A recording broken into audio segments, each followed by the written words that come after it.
Today we'll take up next subtopic, that is under the chapter loans and advances. We will going to study principles of lending, which is also known as principles of sound lending. As we can see the recap of last class introduction on loans and advances, as I said, lending of funds constitute mainly for the traders, business and industrial enterprises, and the main business of banking company. The major portion of a bank's fund is employed by way of loans and advances, which is the most profitable employment of its funds. And the major part of banks' income is earned from interest and discount on the funds, and therefore lend accordingly. Now, the business of lending is not without a certain risk. As I said, everywhere risk is present, so we can try to minimize the risk. We cannot totally remove the risk, but we can try to reduce it. So largely depending on the borrowed funds, a banker cannot afford to take undue risk in lending. So while lending funds, a banker therefore follows a very good policy, I can say, and conduct his business on the basis of well-known principles of sound lending in order to minimize the risk, right?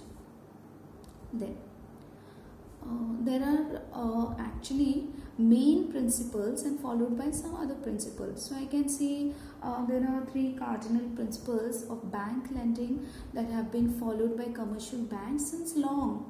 And these are the principles of safety, liquidity and profitability, most important, and then followed by spread, purpose, national interest and so on. Right?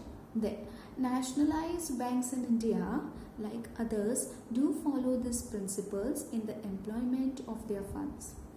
And these banks are also required under Section 8 of Banking Companies Acquisition and Transfer of Undertakings Act 1970 in the discharge of their functions, to be guided by such direction in regard to matters of policy involving like public interest and as the central government gives, right?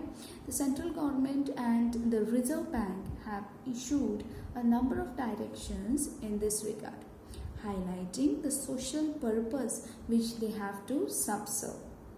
The traditional principles of bank lending have therefore been followed with certain modifications. It has been modified, and the concept of security has undergone a radical change, and profitability has been subordinated to social purpose in respect of certain types of lending. Okay, so now let us take one by one principles of sound lending. We'll start with safety. As the bank lends the funds entrusted to it by the depositor, the first and foremost principle of lending is to ensure the safety of the funds lent. By safety is meant that the borrower is in position to repay the loan along with interest and according to the terms of the loan contract. Okay, the repayment of the loan depends upon the borrower's capacity to pay and willingness to pay.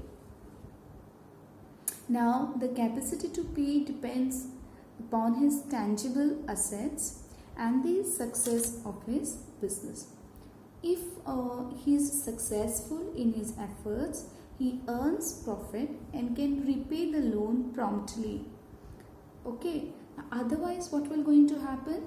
The loan is recovered out of the sale proceeds of his tangible assets, and the willingness to pay depends upon the honesty and character of the borrower. That the banker should therefore take utmost care in ensuring that the enterprise or business for which a loan is sought is a sound one, and the borrower is capable of carrying it out successfully. Right? Okay, moving ahead. He should be a person of integrity, good character, and reputation. The banker generally relies on the security of tangible assets owned by the borrower to ensure the safety of his funds. Now, if we see in simple words, as a banker, okay, for the bankers, safety is the most important principle of lending, because the banker has to see that the borrower has the ability to repay the principal amount, okay, along with the interest. And the repayment will depend upon the borrower's ability to pay and willingness to pay, as I said. Now, the ability to pay will depend upon the honesty and, of course, the personal character. That is the reason the banker should give importance to the character and capacity of the borrower, and the loan should be given to the right type of borrower. Okay, that is something about safety. Moving on to next is principle of good lending, that is liquidity. Now we'll see what is this liquidity means. Banks are essentially intermediaries for short-term funds. Therefore, they lend funds for short period and mainly for working capital purposes. The loans are therefore largely payable on demand. Right? Then, the banker must ensure that the borrower is able to repay the loan on demand or within a short period. Okay, so banker has to keep in mind that the borrower will able to repay the loan on demand or within a short period. Okay, and this depends upon the nature of assets owned by the borrower and pledged to the banker. Right? There. Let us take one example, like goods and commodities are easily marketable, while fixed assets like land and building and specialized type of plants and equipments can be liquidated after a time interval. Okay, so the banker regards liquidity as important as safety of the funds and grants loan on the security of assets which are easily marketable without much loss. Also, we can see in simple words like liquidity, commercial banks lends money to create an industry by mobilizing the saving from the public, right, by way of deposits, and the advances that are given by the bank are usually given for short-term purpose, and the borrower has to repay them within a short period of time, right? And secondly, the security offered should be liquid in nature. For example, gold loan, house, okay, gold loan, maybe meaning when you will going to produce that assets, it will be able to convert easily into liquid assets. Like for example, we have receipts, FD receipts can be broken, and borrower can get a cash out of it, right? So same way, banker also need to take care of such assets, right? Now moving on to profitability. Next one, principles of good lending is profitability. Now let us see what is this profitability means. As you know, commercial banks are profit earning institutions. The nationalized banks are no exception to this.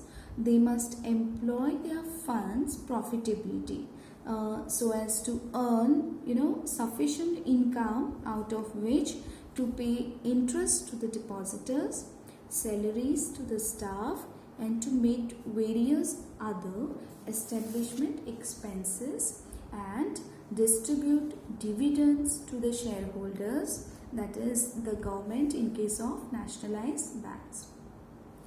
Now if we see, the rate of interest charged by banks were in the past primarily dependent on the directives issued by the Reserve Bank.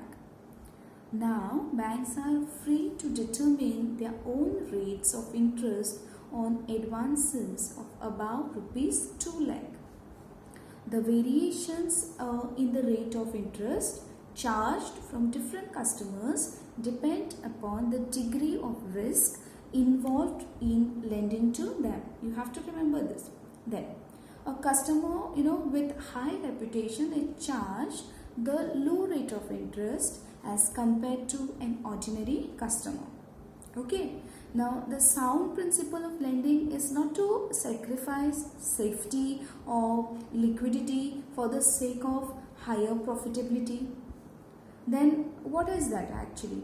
That is to say that the banks should not grant advances to unsound parties with doubtful repaying capacity, even they are ready to pay a very high rate of interest. Such advances ultimately prove to be irrecoverable to the depositors with interest. Okay, so now it says in the profitability, like any other commercial bank or institution that makes a profit. So profit earned by bank is difference between interest charged on a loan and the interest paid on deposits. So the bank have to lend money to all the sectors the economy in order to earn profit. Besides that the bank should invest the surplus fund in securities like shares, debentures, bonds of the other companies. Okay, so that was something on profitability. Okay, it is also one of the most important principle of sound lending. As I said, three most important principle of sound lending: safety, liquidity and profitability, and followed by other principles of sound lending. Now let us discuss something on next principle of sound lending, that is spread, which is also known as diversification of risk. Now it is advisable for the banker to advance funds to the different sectors of economy, and this will help the banker in diversifying and spreading the risk. Okay, now what is the duty of banker? Let us see.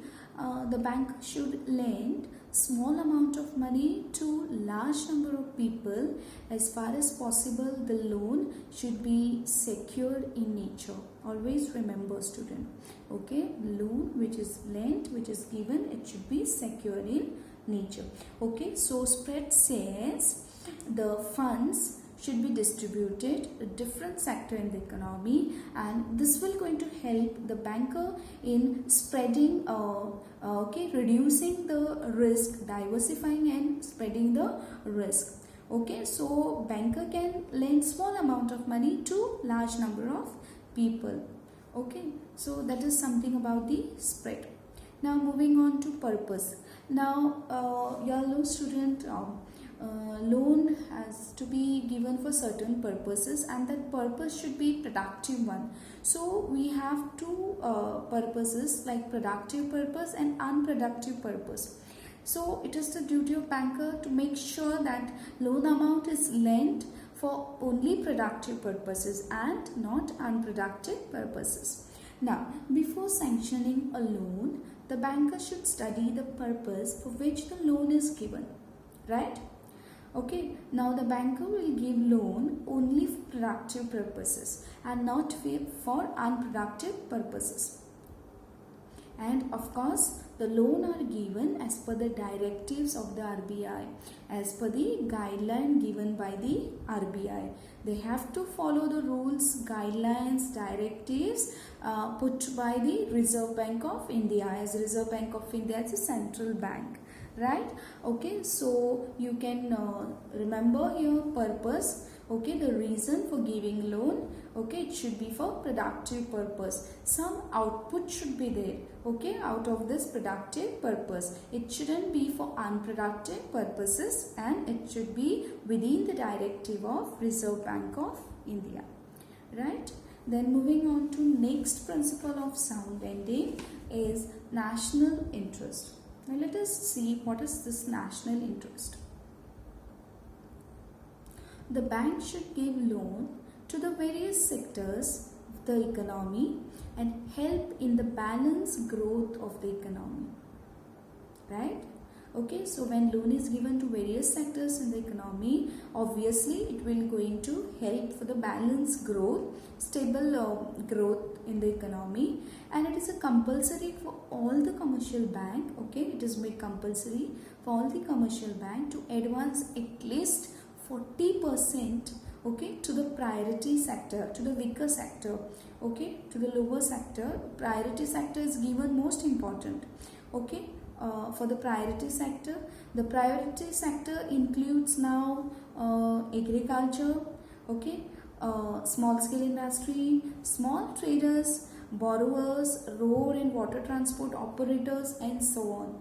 Earlier was the case where this small sectors, okay, they were neglected by the certain banks, but now priority sector, most first preference priority is given for such type of sectors like agriculture and small scale industry, small traders, and so on.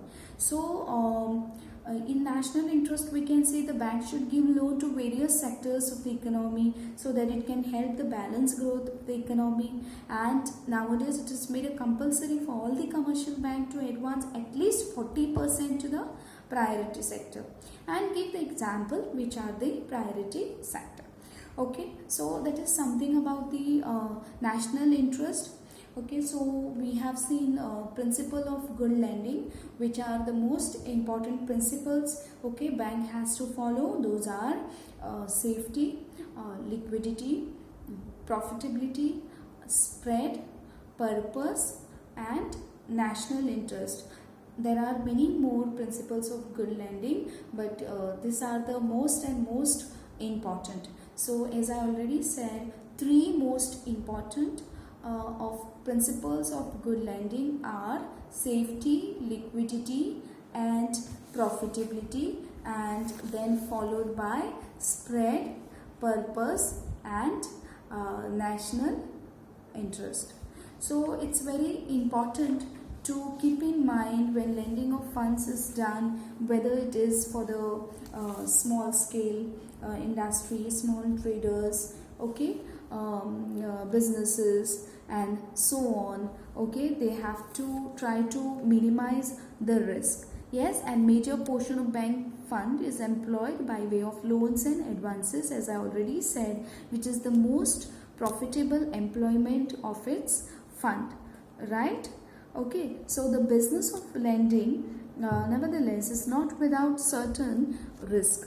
So already said, largely depending upon the borrowed funds, a banker cannot afford to take undue risk in lending. So while lending his funds, a banker therefore follows, okay, policies and conduct his business on the basis of well-known principles of sound lending in order to minimize the risk.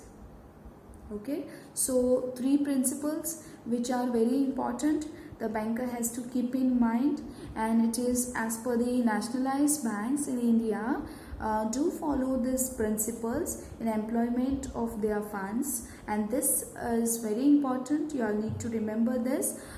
These banks are also required, that is under section 8 of the Banking Companies Acquisition and Transfer of Undertaking Act 1970, okay, in the discharge of their functions to be guided by such direction in regard to matters of policy involving public interest as the central government give.